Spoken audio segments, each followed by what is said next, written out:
From New York to our viewers worldwide, I'm Romaine Bostick. Bloomberg Real Yield starts right now.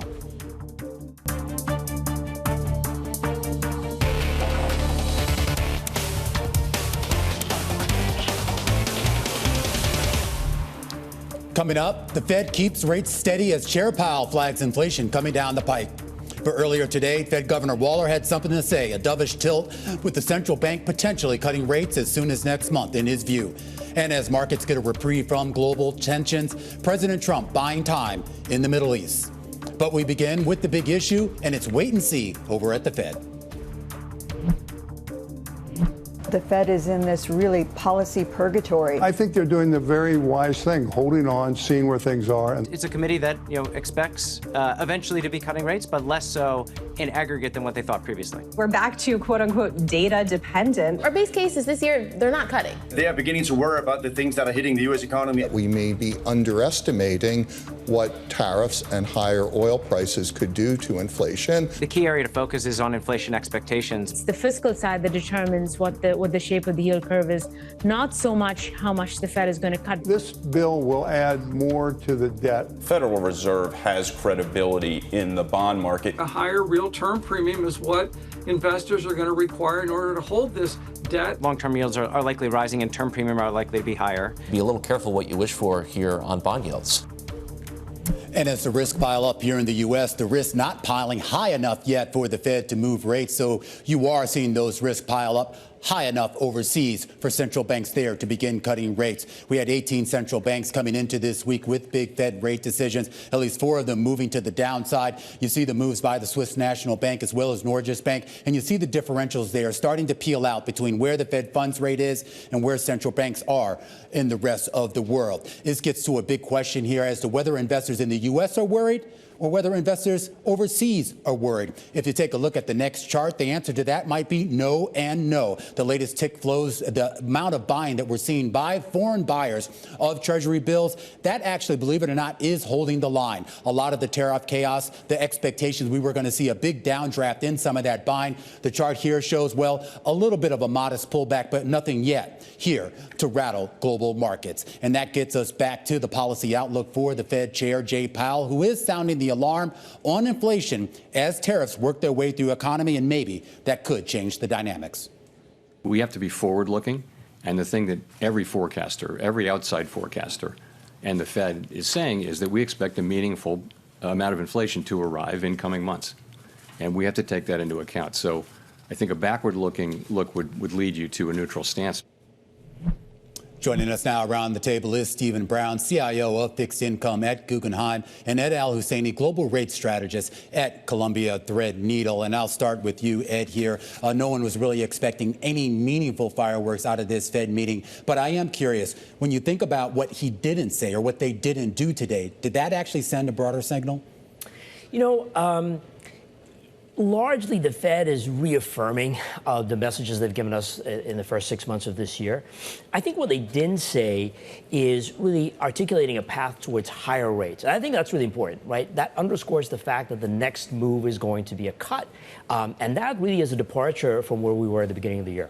Does that sound to you as something that I guess can be interpreted as dovish? Sorry, Steve. Oh, sure.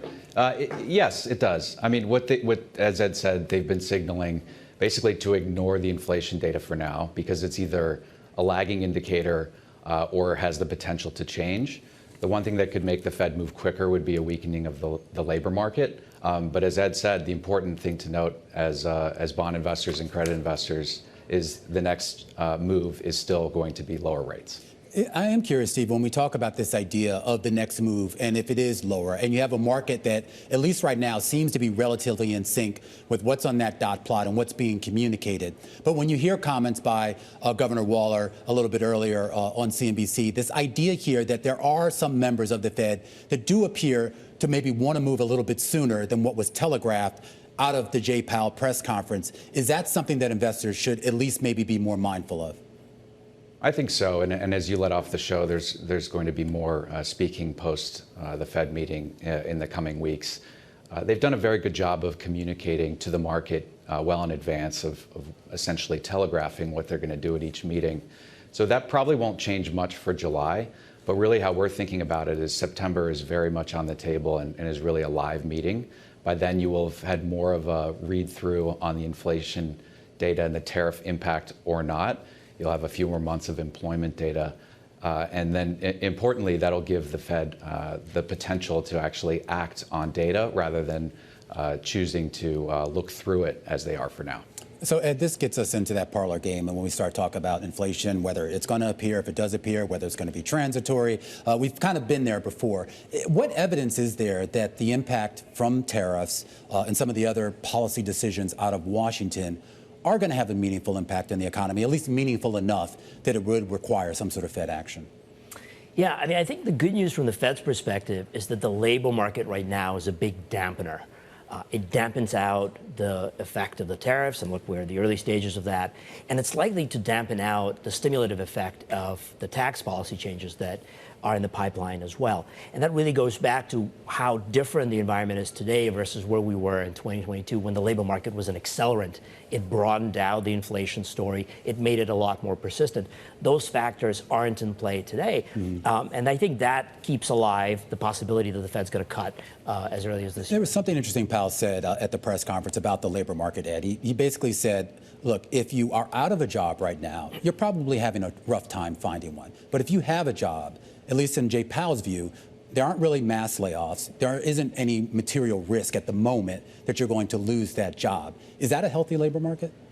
It's not that great in the sense that the buffers are really, really thin, right? If the pace of labor creation slows, right? If we're hiring at a slower pace, maybe below 100K or so a month, that unemployment rate could start to go up. And when it does, it starts to feed on itself. And that's a dynamic the Fed is really trying to avoid. So that buffer today is much narrower than it's been over the course of the past 3 years. So, Steve, I'm curious that when you look at where Treasury rates are right now and what's being priced in, there's been a lot of talk, particularly on the longer end of the curve. So take from 10-year on out. The idea that of whether investors are being compensated enough for going that far out in duration. And I know there's still a lot of uncertainty out there, but when you look at those numbers on a 10-year or on a 30-year, is that attractive to you?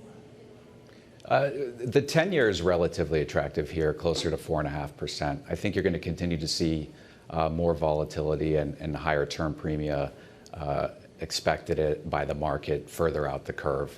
So as the 30-year, if that were to get above 5% again, that would be more interesting. Our positioning and bias has really been more towards the belly of the curve. That's where you're seeing a lot less volatility.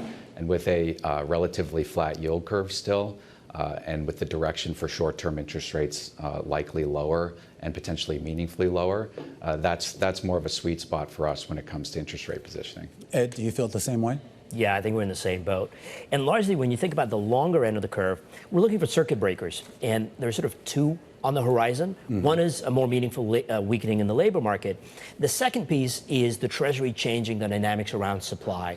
If the Treasury comes out later this year and gives us a better sense of whether they're going to be issuing closer to the front end of the curve, issuing more T-bills relative to longer coupon securities, that's going to be a phenomenal set of factors that set a ceiling on the 30-year. It was kind of interesting. We got some interesting data, Stephen, when we talk about foreign buyers of treasuries. And I know there was a lot of talk that there would be some sort of buyer strike. There was obviously a lot of ructions in early April that at least the media seemed to place on the shoulders of selling by China and other big actors. Overall, though, the numbers really weren't that bad. Yes, there was a pullback by China, but that was clearly filled by other players out there. Is there any worry, given where rates are and given maybe the lack of premium, that we would see a material pullback in foreign buying? There was certainly market worry, and as you led off the show with the data, arguably the most important release this week was the tick data. And the fact that while you did see minimal selling, it was mostly from private institutions and not from public institutions. So we're going to keep an eye on it, of course, and it is an overhang, if you will. But we weren't expecting to see the data showing that, because when we were going through the market experience at that time, we weren't seeing it. We weren't seeing it in our client base and our franchise base. So, and as you also articulated, higher interest rates here in the U.S. relative to other parts of the world, and the net need for investment products, the U.S. is still the #1 place to be. So overall, in your view, Stephen, you think the Treasury market, really overall, bond markets overall, are functioning properly, or at least as properly as we can expect? Outside of a couple days in early April where there were significant dislocations in the funding markets, you saw moves in swap spreads, for example, that were abnormal, and you saw correlations breaking down between the level of the dollar, levels of interest rates, and volatility metrics. Outside of that, and that effectively caused the policy pivot, things have been functioning very normally. I'd be remiss in not pointing out, Ed, this also happens to be kind of the anniversary, at least this week, of the big taper tantrum when Ben Bernanke sort of stepped to that podium, basically said, yeah, we are indeed going to ease our quantitative easing. Of course, he had to walk that back a couple of months later. I guess it gets to the question, though, as to how much pressure the market could put on the Treasury and on the Fed should they be unsatisfied with the pace of change. Yeah, it's a really difficult question. I think that exponential dynamic where the market sells off in a uncontrolled way, it's out there, right? That risk is always out there. I think our learning since the taper tantrum has been that we have the tools in order to cut that volatility and short-circuit that process very quickly. We've seen that dynamic play out in England in 2022, and the central banks today are much better equipped to deal with that sort of volatility than they were, 10 years ago. All right, Ed, always appreciate talking to you, and Steve, and give my best to the folks out there out west at Guggenheim. Stephen Brown over at Guggenheim, Ed Al-Hussainy of Columbia Threadneedle here on Real Yield. When we come back, we're going to take a look at the auction block.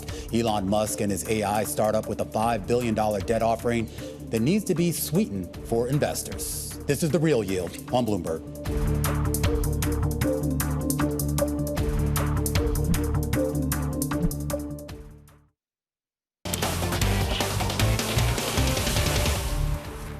Romain Basak here. This is Bloomberg Real Yield, and it is time now for the auction block, a highlight of the top sales in global credit this week.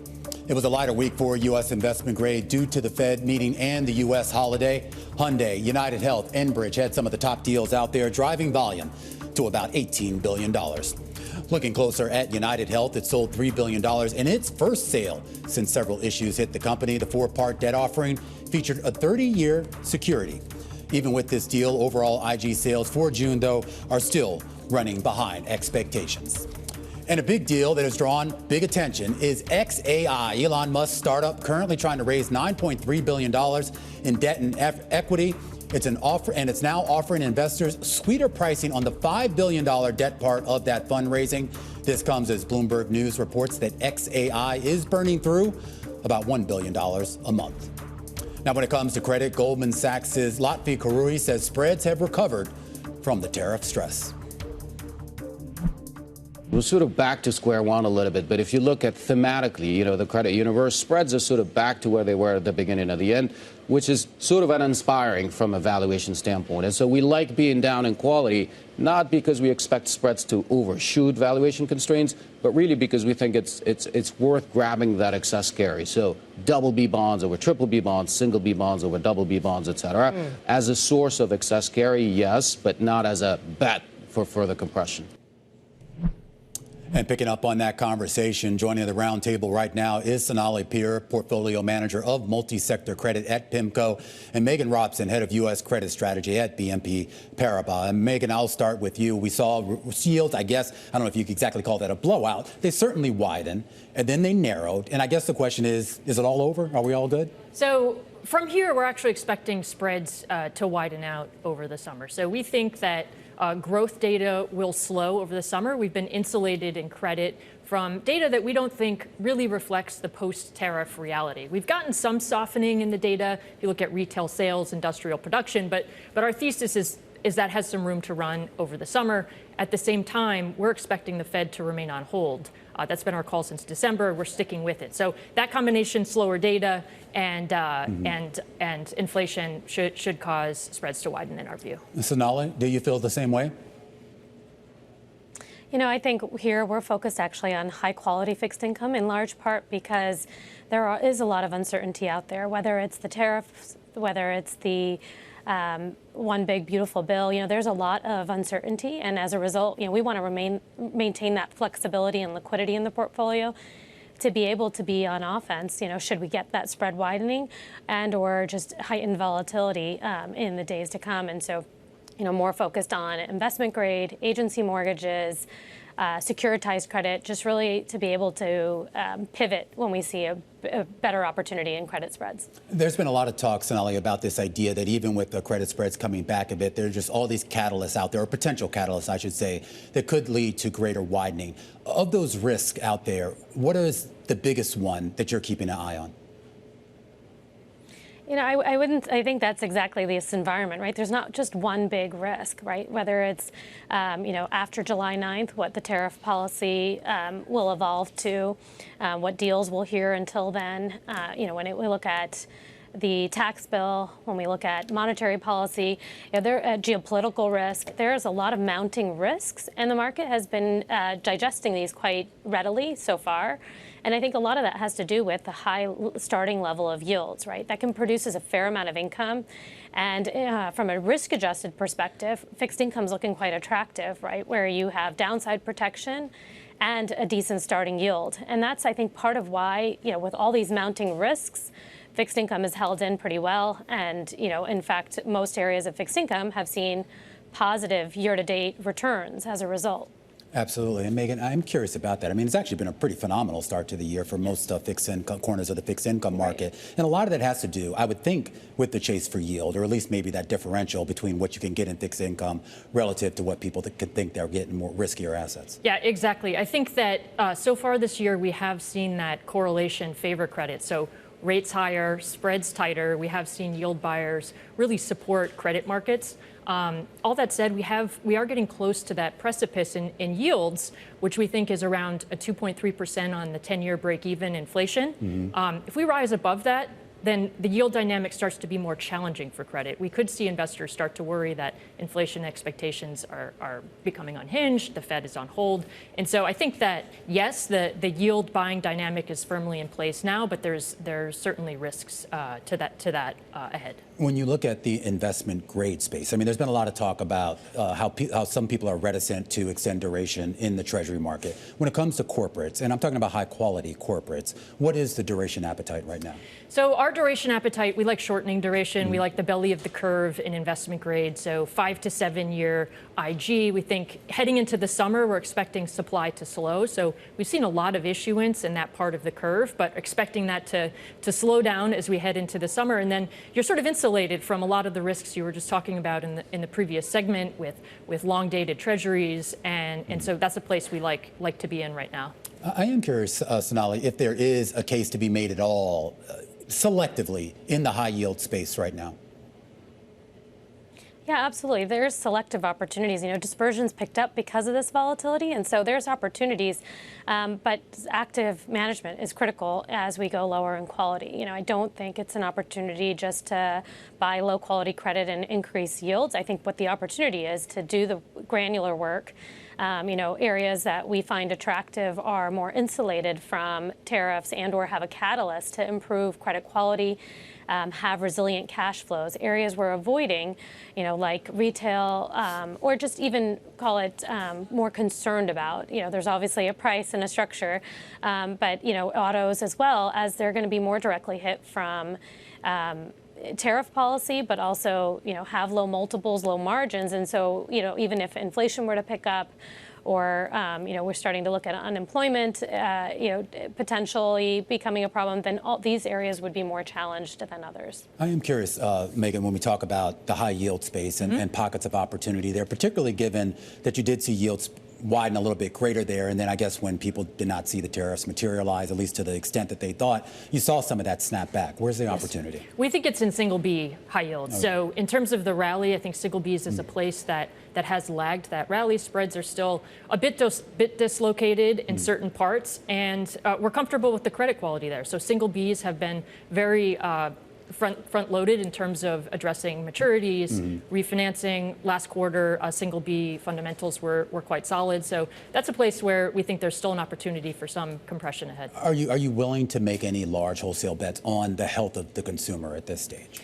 We're more cautious on the consumer, so some of our key underweights are in places like restaurants, packaged foods, where last quarter we saw some real softness in those sectors. So for now, we're a little bit more defensive in those areas. All right, Meghan, appreciate you stopping by. Sonali, always love talking to you. Sonali Pier over at Pimco, Meghan Robson over at BNP Paribas as Real Yield continues. When we come back, we'll give you the final spread on the week ahead with Fed Chair Jay Powell on Capitol Hill, plus a slew of earnings and economic data capping off with the big consumer price inflation report on Friday. That's coming up next. This is Real Yield.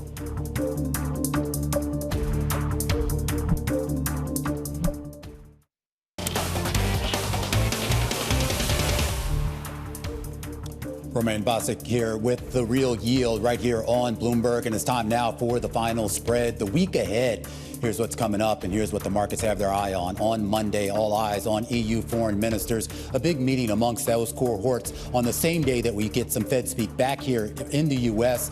from Goolsbee, Williams, Kugler, just to name a few. Then let's move to Tuesday. The big man, Fed Chair Jay Powell, going to Capitol Hill for 2 days of testimony. Of course, this comes on the heel of a big non-rate decision just this past Wednesday.